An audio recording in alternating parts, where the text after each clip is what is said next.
देश के किसी भी कोने में चुनाव हो, योगी आदित्यनाथ के प्रचार की डिमांड अक्सर हाई रहती है।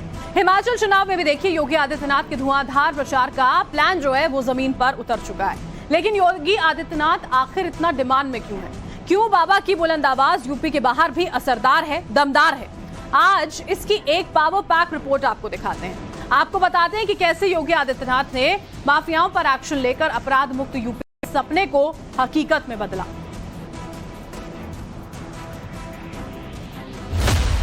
उत्तर प्रदेश में माफिया जो कभी प्रदेश की व्यवस्था के सरपरस्त हुआ करते थे, व्यवस्था का संचालन करते थे, उनके बगैर सत्ता नहीं मिल सकता था। आज वे जेलों में सड़ते हुए कैसे गिड़गिड़ा रहे हैं, आप उनके बातचीत को सुन रहे होंगे, देख रहे होंगे।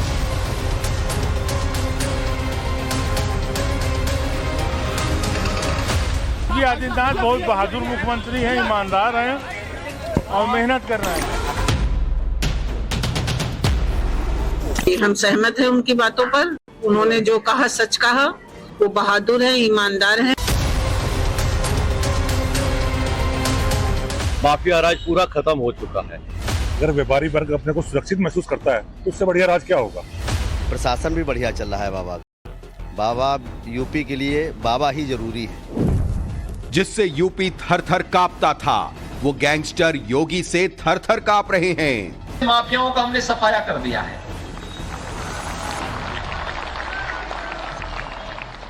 उनका राम नाम सत्य है हो चुका है। उत्तर प्रदेश से गायब। जो दूसरों की जमीन छीन लेते थे, योगी राज में उनके पैरों तले जमीन खिसक रही है। सत्ता के संरक्षण में जो गैंगस्टर कभी खुद को शेर समझते थे, वो आज योगी राज में भीगी बिल्ली बन गए हैं।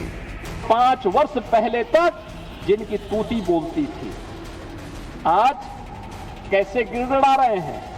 ऐसे लगता है जैसे भीगी बिल्ली जैसे दिखते हैं। दुम दबा करके चल रहे हैं और इन माफियाओं के साथ यही व्यवहार होना चाहिए। कभी यूपी में खौफ का दूसरा नाम था मुख्तार अंसारी। कल उसके विधायक बेटे अब्बास अंसारी को ईडी ने गिरफ्तार कर लिया। मुख्तार अंसारी तो पहले से ही अपने गुनाहों की सजा यूपी के जेल में काट रहा है। अब उसके बेटे का भी नंबर आ गया है। प्रयागराज में ईडी ने मुख्तार अंसारी के विधायक बेटे अब्बास अंसारी को मनी लॉन्ड्रिंग केस में शुक्रवार रात को गिरफ्तार कर लिया। अब्बास अंसारी से 9 घंटे की पूछताछ के बाद यह कार्रवाई हुई। अब्बास अंसारी मऊ से ओम प्रकाश राजभर की पार्टी से विधायक है। इससे पहले इस केस में मुख्तार अंसारी के भाई और बीएसपी सांसद अफजाल अंसारी से भी पूछताछ हो चुकी है। फिर मुख्तार के बड़े भाई सिबगुतुल्लाह अंसारी और विधायक भतीजे शोएब अंसारी से 10 मई को और अब्बास अंसारी और मुख्तार के छोटे बेटे उमर अंसारी से 20 मई को पूछताछ की गई। ईडी ने मार्च 2021 में मुख्तार अंसारी के खिलाफ मनी लॉन्ड्रिंग का केस दर्ज किया था।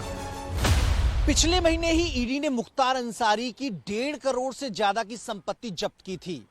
अगस्त के महीने में मुख्तार के भाई अफजल अंसारी के कई ठिकानों पर छापेमारी की कार्रवाई की गई। पिता की तरह ही अब्बास अंसारी के गुनाहों का हिसाब भी चुन चुन कर किया जा रहा है। अफसरों को धमकाने से लेकर आर्म्स एक्ट तक कई मामलों में अब्बास अंसारी को भगोड़ा घोषित किया गया है। इसी साल 21 अक्टूबर को मुख्तार अंसारी के दोनों बेटे उमर अंसारी और अब्बास अंसारी को कोर्ट में सरेंडर तक करना पड़ा था।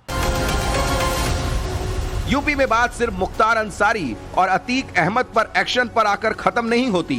गैंगस्टर बनने का ये संक्रमण एक पीढ़ी से दूसरी पीढ़ी में ना फैले, इसके लिए माफियाओं के परिवारों पर भी एक्शन हो रहा है।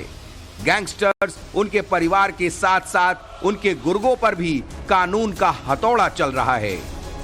यही वजह है कि यूपी माफिया भी खौफ के मारे योगी आदित्यनाथ का गुणगान कर रहे हैं। योगी आदित्यनाथ बहुत बहादुर मुख्यमंत्री हैं, ईमानदार हैं और मेहनत कर रहे हैं। जबरदस्त एक्शन हुआ है, उसका हिसाब किताब भी देखिए। मार्च 2017 से लेकर अगस्त 2022 तक यूपी में 14,000 से ज्यादा गैंगस्टर्स पर एक्शन लिया गया है। गैंगस्टर और एनएसए एक्ट के तहत 795 माफियाओं के खिलाफ केस दर्ज किया गया है। यूपी में अपराध से 1420 करोड़ की अवैध कमाई की दुकान का शटर भी योगी आदित्यनाथ सरकार ने बंद कर दिया है। 50 माफिया ग्रुप को चिन्हित कर उनसे जुड़े 21,000 करोड़ रुपए की संपत्ति या तो जब्त की गई है या फिर बुलडोजर से ढहा दी गई है। इसमें मुख्तार अंसारी की 448 करोड़ की संपत्ति, माफिया अतीक अहमद की 959 करोड़ रुपए की संपत्ति भी शामिल है। योगी आदित्यनाथ के दूसरे कार्यकाल में शुरुआती 6 महीनों में 62 माफियाओं की 2200 करोड़ रुपए की अवैध संपत्ति पर एक्शन हो चुका है। इस ताबड़तोड़ एक्शन की वजह से यूपी में गैंगस्टर की हालत भीगी बिल्ली जैसी हो गई है। 5 वर्ष पहले तक जिनकी तूती बोलती थी, आज कैसे गिड़गिड़ा रहे हैं। ऐसे लगता है जैसे भीगी बिल्ली जैसे दिखते हैं, दुम दबा करके चल रहे हैं और इन माफियाओं के साथ यही व्यवहार होना चाहिए। योगी आदित्यनाथ के सत्ता संभालने से पहले यूपी में इन गैंगस्टर की ही सत्ता चलती थी। कभी मुस्लिम तुष्टीकरण के नाम पर तो कभी जीत की गारंटी के नाम पर सारी सरकारें इन्हीं के आगे नतमस्तक हो जाती थीं। पहले सत्ता के संरक्षण में गैंगस्टर अपराध का साम्राज्य खड़ा करते थे, फिर राजनीति में एंट्री लेकर सत्ता की ताकत को भी आजमाते थे। इन्हें टिकट देने के लिए सियासी पार्टियों की लार टपकती थी। आलम तो ये था कि जेल में ही इनके अपराध का हेडक्वार्टर बन जाता था। योगी आदित्यनाथ ने क्राइम की इस क्रोनोलॉजी को बुलडोजर से ध्वस्त कर दिया। यूपी में मुख्यमंत्री की कुर्सी संभालने के बाद योगी आदित्यनाथ ने जिस तरह बुलडोजर मॉडल की ब्रांडिंग की है, उससे 2 बातें उनके पक्ष में जाती हैं। पहला, देश के सबसे बड़े सूबे के क्राइम के खिलाफ बुलडोजर मॉडल। दूसरा, हिंदुत्व का फायर ब्रांड चेहरा। योगी आदित्यनाथ की पहली खासियत ने सियासत में उनको काफी वजनदार बना दिया है। अपराधियों के खिलाफ योगी फॉर्मूले की फर्स्ट हैंड कॉपी दूसरे राज्यों में हूबहू अपनाई जा रही है। मध्य प्रदेश से लेकर कर्नाटक तक क्राइम कंट्रोल के योगी मॉडल को आजमाया जा रहा है। चुनाव में योगी आदित्यनाथ की ब्रांड वैल्यू लगातार बढ़ रही है। हिमाचल में भी योगी योगी गूंज रहा है। योगी आदित्यनाथ ने भी हिमाचल में बीजेपी का मोर्चा संभाल लिया है। बीजेपी ने अपने धुआंधार प्रचार को और धार देने के लिए हिमाचल में योगी आदित्यनाथ की 12 रैलियां तय की हैं। योगी की एक रैली से 3 विधानसभा क्षेत्रों को साधा जाएगा। प्रचार में हिमाचल की जनता को योगी आदित्यनाथ अपराध मुक्त यूपी की यूएसपी बताकर हिमाचल में भी डबल इंजन की सरकार पर जोर दे रहे हैं। उत्तर प्रदेश से माफियाओं का हमने सफाया कर दिया है।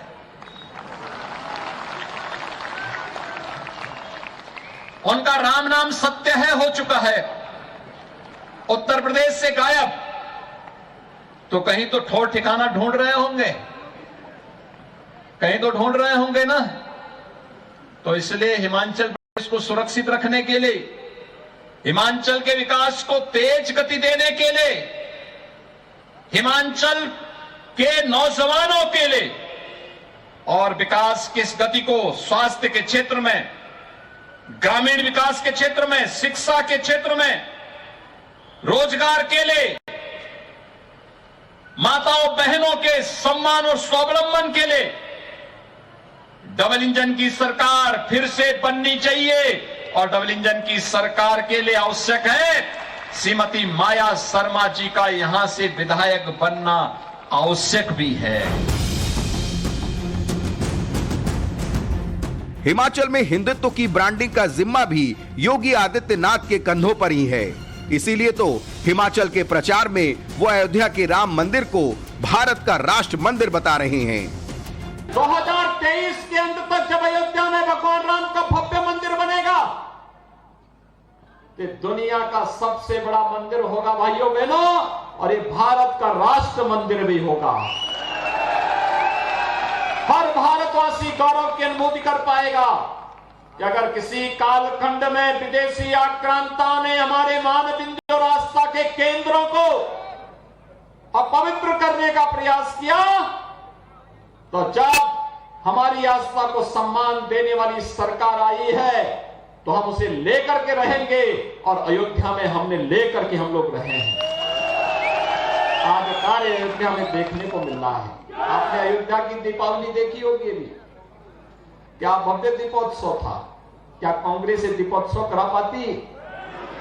क्या कांग्रेस अयोध्या में राम मंदिर का निर्माण करा पाती? चुनाव प्रचार में योगी आदित्यनाथ का स्ट्राइक रेट भी देखिए तो आप समझ जाएंगे कि क्यों दक्षिण से पूर्व तक के चुनाव में भी योगी योगी गूंजता है। साल 2020 के बिहार चुनाव में योगी आदित्यनाथ ने 18 सीटों पर कैंपेन किया था, जिसमें से पार्टी को 13 सीटों पर जीत मिली, यानी स्ट्राइक रेट 72% था। साल 2018 में 4 राज्यों के चुनाव में योगी आदित्यनाथ ने जिन 74 सीटों पर रैली की थी, उनमें से 51 सीटें बीजेपी के खाते में आईं, यानी स्ट्राइक रेट 69%। राजस्थान चुनाव के दौरान योगी ने 26 विधानसभाओं में रैली की थी, जिनमें से बीजेपी ने जीती थी 25 सीटें, यानी स्ट्राइक रेट 96%। मध्य प्रदेश चुनाव में योगी आदित्यनाथ ने 21 सीटों पर रैली की, जिसमें से बीजेपी ने 17 जीती थी, यानी स्ट्राइक रेट 81%। यही वजह है कि देश के किसी भी कोने में चुनाव हो, प्रचार के लिए योगी आदित्यनाथ की ही डिमांड हाई रहती है। चुनावी इतिहास में मोदी योगी की सुपरहिट जोड़ी हो चुकी है। ब्यूरो रिपोर्ट, टाइम्स नाउ नव भारत।